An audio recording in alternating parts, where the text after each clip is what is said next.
దివ్య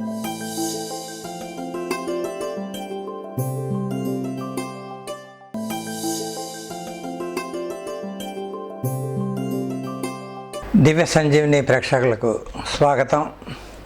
ఈ ఎపిసోడ్లో మనం మధుమేహానికి సంబంధించిన ముద్రని తెలుసుకుందాం. దాన్ని ఏమంటారు? షుగర్ అంటాం, మధుమేహం అంటాం, డయాబెటీస్ అంటాం, డయాబెటీస్ మెలిటస్ అంటాం. మధుమేహం అసలు ఎందుకు వస్తుంది, ఎలా వస్తుంది అంటే ఒత్తిడి ఎక్కువ ఉన్నా, లేకపోతే ఆహార విషయాల్లో పాటించకుండా ఎక్కువగా తిన్నా, చాలా రకాలు, దీనికి ఒక కారణం అంటుండదు, చాలా రకాలుగా మధుమేహం రావడానికి అవకాశం ఉంటుంది. ఆహారం కావలసినంతనే తింటే ఈ మధుమేహం రాదు, డయాబెటీస్ అంటారు. దానికి తగ్గ కన్నా ఎక్కువగా తింటూ ఉంటే అది కొద్ది రోజుల తర్వాత ఆ ప్యాంక్రియాస్ పనిచేయకుండా మధుమేహం వస్తుంది. మధుమేహం అంటే శరీరానికి రక్త ప్రసరణలు సప్లై చేయడానికి అందులోపల ఇన్సులిన్ ప్రొడ్యూస్ చేయాలి రక్త కణాల్లో. అది ఇన్సులిన్ ప్రొడ్యూస్ చేసే శరీరంలో ఒక అవయవం ఉంటుంది, దాని పేరే ప్యాంక్రియాస్. అది సరిగ్గా పనిచేయక ఇన్సులిన్ ప్రొడ్యూస్ చేయదు. పైనుంచి మనం మందులు ఇస్తాం, లేకపోతే ఇన్సులిన్ ట్యాబ్లెట్లు ఇవ్వడం లాంటివి జరుగుతాయి. అయితే దీన్ని ఏ విధంగా నియంత్రించుకోవాలి? అయితే ఇక్కడ ఒక చిన్న సూచన. మధుమేహం ఉన్నవాళ్ళు అంటే డయాబెటీస్ ఉన్నవాళ్ళు మందులు మానేయకూడదు, సాధన బాగా చెయ్యాలి. చేసి నిత్య సాధన కొద్ది రోజులు చేసిన తర్వాత చెక్ చేసుకొని చక్కగా నార్మల్ ఉన్న తర్వాత డాక్టర్ దగ్గరికి వెళ్ళి డాక్టర్కి చూపించినప్పుడు వారి ఆధ్వర్యంలోనే మందుల డోసే తగ్గించడానికి మనం అడిగి తగ్గించి చూడాలి. వాళ్ళు ఒప్పుకుంటే అది కూడా తర్వాత దాన్ని అదే కంటిన్యూ చేయగలిగితే మళ్ళీ తగ్గుతాయి. ఉదాహరణకి 500 mg మందులు ఇస్తున్నారు అనుకోండి, ట్యాబ్లెట్లు. మీరు నిత్య సాధన చేస్తే అది 300 mgకి వస్తుంది. ఇంకా బాగా ప్రాక్టీస్ చేస్తే 250 mg వస్తుంది. అలా చేయగా కొద్ది రోజులకి 100 mg ట్యాబ్లెట్ ఇస్తారు. ఆఖరికి 1 mg దాకా తీసుకురావచ్చు. అంటే మినిమంలో మినిమం అసలు వేస్తున్నామా లేదా అన్నట్టు ఉండాలి. వాళ్ళు డాక్టర్లు వాళ్ళ పర్యవేక్షణలో చేయాలి. ఇది మన సొంత నాలెడ్జ్ పెట్టి ఇది చేస్తున్నాం అనేది కూడా మానేయకండి. అయితే మధుమేహానికి సంబంధించిన శరీరంలో ఉన్న అవయవం ప్యాంక్రియాస్ అని తెలిసింది. ఈ ప్యాంక్రియాస్ ఇన్సులిన్ ప్రొడ్యూస్ చేయకపోతేనే మధుమేహం వస్తుందన్న విషయం కూడా అందరికీ తెలిసిన విషయమే. ఆ ప్యాంక్రియాస్ని యాక్టివిటీ చేయాలి అంటే ఏం చేయాలి, ఎక్కడ ఉంటుంది ఆ ప్యాంక్రియాస్, దాన్ని ఏ విధంగా యాక్టివిటీ చేయాలన్న విషయాన్ని ముందుగా మనం తెలుసుకోవాలి. అది యాక్టివిటీ చేయాలంటే శరీర భాగంలోని చాలా రకాల ముద్రలు ఉంటాయి. కానీ చాలా ముఖ్యమైన ముద్ర, చాలా పవర్ఫుల్ ముద్ర ఉడియాన బంధ ముద్ర. ఇక్కడ ముద్రల పేర్లు రకరకాలు ఉంటాయి. ఇది ఉడియానం అంటే కడుపు, బంధం అంటే బంధించడం, బిగించడం, పట్టి ఉంచడం అంటారు. కడుపు భాగాన్ని లోపలికి లాగి బిగించి ఉంచేది ఉడియాన బంధ ముద్ర. శ్వాస పైకి వదిలేసి పొట్టని బాగా లోపలికి లాగి బిగించి కొద్దిసేపు ఉండాలి. మెల్లిగా వదలాలి, టక్కున జరికివ్వకూడదు, నిదానంగా వదలాలి. మళ్ళీ శ్వాస తీసుకోవాలి. శ్వాస వదిలేసి పొట్టని బాగా లోపలికి లాగగలగాలి. ఎంత లాగితే మీకు అంత మంచిది. అసలు దీంట్లో సాధన చేయగా 1 monthలో కడుపు చాలా మెత్తబడిపోతుంది. ఎంత మెత్తబడుతుందంటే ఇలా నొక్కితే చెయ్యి కడుపు దగ్గర లోపలికి వెళ్ళిపోతుంది. పొట్టల లోపలికి ఈజీగా వెళ్ళేటట్టు, గట్టిగా ఉండకూడదు, మెత్తగా ఉండాలి ఎక్కడ నొక్కినా.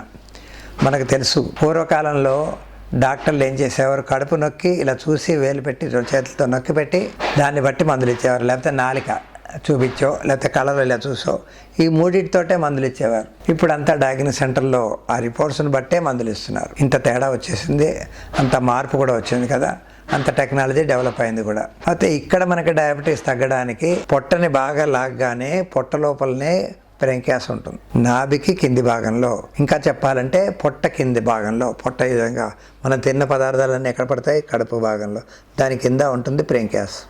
ఎంత పెద్దగా ఉంటుంది, దగ్గర అరచే ఎంత పొడుగు ఉంటుంది, కుక్క నాలుక అంతా అంటారు. అదే ఇన్సులిన్ ప్రొడ్యూస్ చేస్తుంది, సరిగ్గా ప్రొడ్యూస్ చేయదు. దానికి మన సపోర్ట్ ఏ విధంగా ఉండాలి, ఆహారం తినడానికి కొంచెం తక్కువ తినాలి. ఇంకొక 4 ముద్దలు తినగలం అనగానే ఆపడానికి ప్రాక్టీస్ చేయాలి. 1 ఆయిల్ ఐటెంలు తగ్గించడం. 2 తర్వాత అన్నం తినగానే నీళ్లు తాగకూడదు, అరగంట ముందు తాగాలి. కొద్దిగా పెట్టుకోవాలి నీళ్లు. భోజనంలో ఒకవేళ ముద్ద దిగపోతే చేయాలి. ఆహారాన్ని ఎక్కువసేపు నవలడానికి ప్రాక్టీస్ చేయాలి. చేదస్తం అనుకోండి, ఏమనుకోండి, భగవంతుడు 32 పళ్ళు ఇచ్చాడంటే దాన్ని ఎంతసేపు నవలాలో ఆలోచించాలి. ఎప్పుడైతే ఆహారాన్ని బాగా నవిలి లాలాజలంతో, సలైవా అంటారు, లాలాజలం అంటారు, ఉమ్మంటారు, దాంతోపాటు లోపలికి ఫ్రీగా వెళ్తేనే డయాబెటీస్ అన్నది రానివ్వకుండా వేరంగా కంట్రోల్లో చేయగలుగుతుంది. చాలా వేరంగా చేస్తుంది. 15 రోజుల లోపలే మీకు మధుమేహం నియంత్రణలో కనబడుతుంది. అది మీ సాధన మీద ఉంటుంది. సరిగ్గా చేయకపోతే 2 నెలలు పడుతుంది. కానీ ఇక్కడ శ్వాస పైకి వదిలేసి కడుపు బాగా లాగి బిగించి ఉండాలి. ఉండలేనప్పుడు ముందు కడుపును వదిలిన తర్వాతనే శ్వాస తీసుకోవాలి. ఈ సాధన ఎంత లేదన్నా 8 లేక 10 నిమిషాలు సాధన మొదట్లో చేయాలి. తర్వాత 15 నిమిషాలకు చాలు. చేయడం ఒక 3 సార్లు 4 సార్లు లోపల లాగుతాం, బిగించుతాం, వదిలేస్తాం. మళ్ళీ లోపలికి లాగుతాం, బిగబడతాం, వదిలేస్తాం. ఈ విధంగా 5 సార్లు చేయాలి. హాయిగా రిలాక్స్ కళ్ళు మూసుకొని ఉండాలి. మళ్ళీ చేయాలి, మళ్ళీ కాళ్ళు మూసుకొని ఉండాలి. ఈ విధంగా సాధన చేస్తుంటే కడుపు భాగాన్ని ప్రెస్ అయినప్పుడు లోపల ప్రేంక్యాస్ని పిండినట్టు అవుతుంది. దానికి అంటుకున్న టాక్సిన్స్ అంటారు, చెడు పదార్థాలు అంటారు, అది విడిపోతాయి. దాన్ని ఏమంటాం ఇంగ్లీష్లో టాక్సిన్ సిస్టమ్ అంటారు. అప్పుడు అది చక్కగా పనిచేస్తుంది. అది ఎప్పుడు మనం ఎటువంటి ఆహారం తీసుకున్నా అది వేరంగా పనిచేసి ఆహారాన్ని దాంట్లో గ్లూకోజ్ని సప్లై చేయడానికి, ఇన్సులిన్ పంపించడానికి ట్రై చేస్తుంది కణాల్లో. కనుక మనం ఆహారం తగ్గించవలసి వస్తుంది. 3 సార్లు ఎంత తింటారు, మధ్యాహ్నం ఎంత తింటారు, పొద్దున్న ఎంత తింటాం, మధ్యాహ్నం ఎంత తింటాం, రాత్రి ఎంత తింటాం, మనకి అప్రాక్సిమేట్లీ తెలుసు. ఉదాహరణగా ఇంత ఆహారం ఇంత ఆహారం ఇంత ఆహారం అని తెలుసు. మధ్యాహ్నం తినే ఆహారాన్నే 3 పూట్ల డివైడ్ చేసుకోవాలి. లేకపోతే దాన్నే మధ్యాహ్నం 1 పూట తినే ఆహారాన్నే 4 పూట్ల కింద డివైడ్ చేసుకోండి, పర్వాలేదు. సాయంత్రం కూడా తినండి, 4 సార్లు తినండి. కానీ ఫస్ట్ టైం ఒక గిన్నెడు పెట్టుకుంటే ఆహారం అదే 4 పూట్లకి రావాలి. పొద్దున్న ఎంత తింటున్నాం, మధ్యాహ్నం తిన్నది సాయంత్రం 3 ఇంతలు అవుతుంది. ఆ 3 ఇంతలను 1 టైం 1 ఇంత కింద చేయవలసి వస్తుంది. ఆటోమేటిక్గా కంట్రోల్ చేస్తుంది. లేకపోతే ఇది మహా డేంజరస్ సిస్టమ్. ఈ ఉడియాన బంధ ముద్ర వేస్తే ఆ ప్రాబ్లమ్స్ నుంచి బయటపడగలుగుతాం.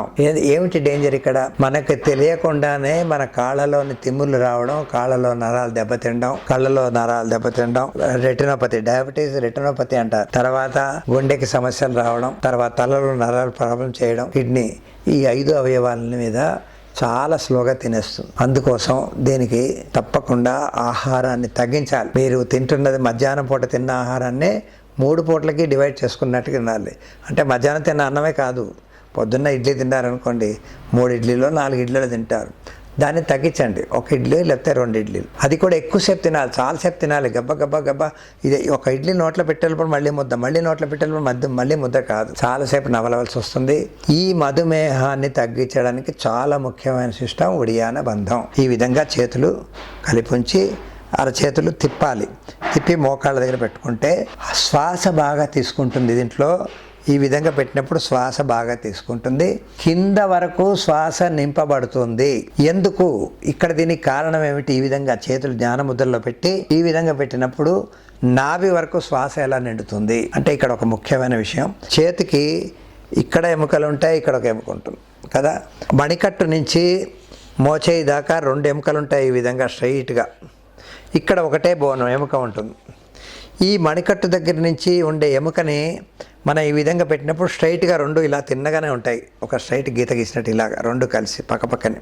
దీన్ని ఎప్పుడైతే ఈ విధంగా తిప్పుతామో ఇక్కడ బోన్స్ కరెక్ట్గానే ఉంటాయి. ఈ బోను ఇటుపక్కన బోను అటుపక్కన ఉన్న బోను ఇటుపక్కకి ట్విస్ట్ చేసినప్పుడు చూడండి, పైనుంచి ఇలాగ అటు వచ్చింది, కింద నుంచి ఇలా ఇటు వచ్చింది. ఎప్పుడైతే ఎముకలు ఈ విధంగా క్రాస్గా వెళ్ళాయో ఆటోమేటిక్గా సైడ్ లోపల కింద భాగం నుంచి శ్వాస నిండడానికి తయారయ్యేటట్టుగా ఆ ఊపిరితిత్తులకి ఓపెన్ చేసే సిస్టమ్ కలుగుతుంది. ఇది అనాటమీగా చెప్పబడుతుంది. అయితే దీనికి శ్వాస పైకి వదిలినప్పుడు కడుపు లోపలికి లాగుతూ వదిలితే ప్రేంక్యాస్ని ఏ విధంగా ప్రెస్ చేసి మెల్లిగా వదిలేమో అది పనిచేయడం మొదలెడుతుంది. ఇంత ఇన్సులిన్ ప్రొడ్యూస్ చేసేది ఇంకొంచెం ఎక్కువ చేయడానికి ప్రాక్టీస్. ఈ సాధనలో మాత్రం పట్టుదల, దృఢ నిర్ణయం, సత్సంకల్పం, చెయ్యాలని కోరిక, సమయం మాత్రం కరెక్ట్గా మెయింటైన్ చేయాలి. దీనికి పొద్దున్న పూట ఏ టైంలో చేస్తున్నారో రోజు అదే సమయంలో అదే ప్లేస్లో కూర్చొని ప్రాక్టీస్ చేస్తేనే మీకు డయాబెటీస్ చాలా బాగా నియంత్రణలోకి వస్తుంది.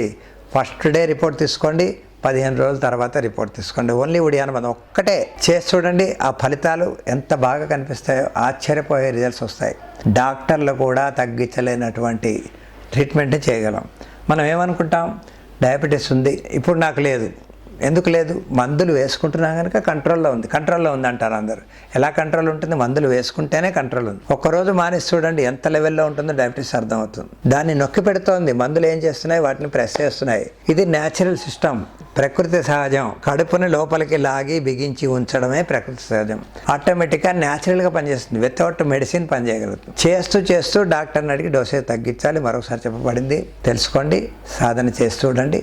దీని పేరు ఉడియాన బంధముద్ర మధుమేహాన్ని చాలా నియంత్రణలో ఉంచే సిస్టమ్ ఇది. ఈ విధంగా 2-3 ఏళ్ళు ప్రాక్టీస్ చేశారంటే ఆటోమేటిక్గా బ్రెయిన్క్యాస్ పనిచేయడం మొదలెడుతుంది.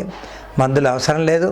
ఒకవేళ డాక్టర్ దగ్గర పర్యవేక్షణలో ఉంటే మినిమం 1 గ్రాము మెడిసిన్ చాలు. మెట్ఫార్మ్ అంటుంది డయాబెటీస్ని కంట్రోల్ చేయడానికి, బ్రెయిన్క్యాస్ ఇన్సులిన్ ప్రొడ్యూస్ చేయడానికి.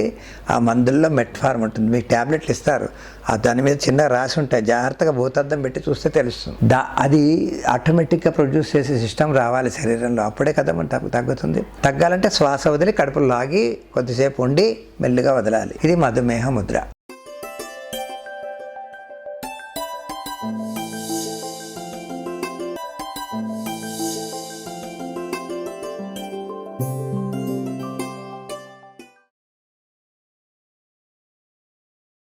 ఈ వీడియో మీకు నచ్చినట్లయితే లైక్ మరియు షేర్ చేయండి. మీ అమూల్యమైన అభిప్రాయాన్ని కామెంట్ రూపంలో తెలియచేయండి. ఇలాంటి మరిన్ని వీడియోస్ కోసం మా ఛానల్ను సబ్స్క్రైబ్ చేసి పక్కనే ఉన్న గంట సింబల్ను నొక్కండి.